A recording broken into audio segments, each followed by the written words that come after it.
Vous pensez que Peyton Reed a bien raison de se marrer avec un Ant-Man 2 classé R? Ça tombe bien, nous aussi.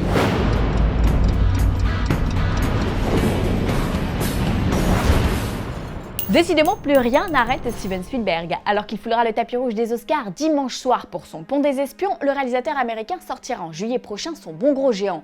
Après cela, un peu de science-fiction avec l'adaptation de Ready Player One. Et quand Spielberg fait de la SF, ça se passe toujours bien. Rencontre du troisième type, E.T., Jurassic Park, intelligence artificielle, la guerre des mondes, Minority Report, comme dirait Michel. Et j'aurais du lourd, du très très lourd. Alors je vous le disais, Ready Player One est l'adaptation d'un roman de SF intitulé Player One qui a rencontré un très joli succès en librairie. L'histoire se déroule dans un futur proche et on y suit les aventures de Wade, désireux de mettre la main sur les 3 clés d'un monde virtuel, l'Oasis.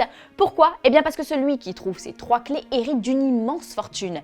Démarre alors une chasse au trésor digital sans pitié. Alors si on vous en parle aujourd'hui, c'est que le film vient de trouver son interprète principal et c'est Tye Sheridan qui enfilera le costume de Wade. Tye Sheridan, vous le connaissez forcément car on vous en a parlé à de multiples reprises. C'est lui qui interprétera le jeune Cyclope dans X-Men Apocalypse. Il rejoint donc ici Olivia Cooke avec qui il fera équipe et affrontera le grand méchant Ben Mendelsohn.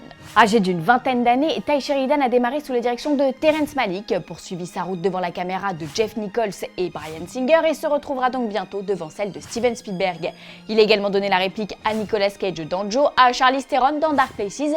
Bref, une belle trajectoire pour le comédien jusqu'ici peu connu du grand public, mais entre X-Men et Ready Player One, Sheridan pourrait bien se tailler une belle réputation. C'est amusant comme Spielberg donne régulièrement sa chance à des enfants ou à des jeunes acteurs jusqu'ici anonymes. Il y a eu Christian Bale dans L'Empire du Soleil, Henry Thomas dans E.T., Jeremy Irvin dans Cheval de Guerre ou encore Haley Joel Osment dans Intelligence Artificielle. Pari réussi à chaque fois pour la jeune garde du cinéma. En raison du réajustement de calendrier sur Star Wars 8, Ready Player One ne sortira en France qu'en mars 2018, mais d'ici là vous avez rendez-vous avec Tye à 2 reprises, dans X-Men Apocalypse donc, mais aussi dans Manuel de survie à l'Apocalypse, une comédie déjantée dont voici un tout petit extrait.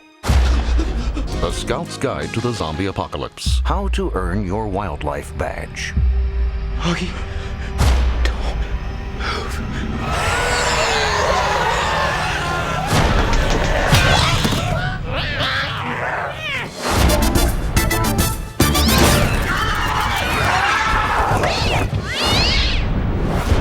Aussi enthousiasmante que le film Donjons et Dragons à mi-chemin entre Tolkien et les Gardiens de la Galaxie, voici les news en bref. Vixen est arrivée hier soir dans Arrow et la super-héroïne au totem magique pourrait ne pas se contenter de visiter Starling City. L'actrice Megaline Echikunwoke a déclaré à Comic Book qu'elle pourrait bien apparaître aussi dans Flash. Et oui, car il faut rappeler que dans les comics, Vixen et Vibe sont très proches. Elle pourrait donc venir à la rencontre de Cisco à Central City. Rappelons que la série animée Vixen diffusée depuis l'année dernière se passe avant la série Arrow et que l'actrice lui prêtait déjà sa voix. Belle promo, hein. On souhaite un méga bienvenue à Megaline. En plus, ça rime avec Starling. Et puisqu'on parlait d'Arrow, sachez que la série s'offre une pause et reviendra le 23 mars prochain sur la CW. La lutte d'Oliver Queen face à Damien Dark devra donc attendre un mois.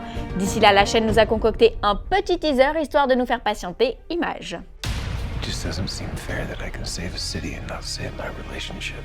I can't do this. Yeah, I can't believe Hive is silent just because Damien Dark is in jail. I was going ahead with Genesis, but not with you. Till death do us part. Felicity convinced me that we could save the city and not surrender to the darkness. And I don't think we can.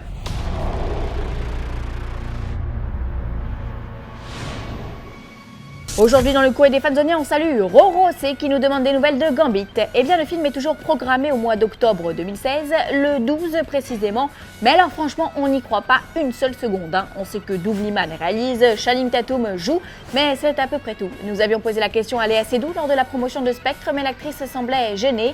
Alors a-t-elle été évincée? Le projet est-il annulé? Bref, autant de questions à ce jour sans réponse. Il se peut, vu la tendance actuelle, que le scénario soit en cours de réécriture, mais alors la sortie en octobre, on peut tous l'oublier. 2017 risque aussi d'être compliqué puisque la Fox a déjà calé Deadpool 2 et Wolverine 3. Ça sent pas bon pour le Diable Blanc tout ça.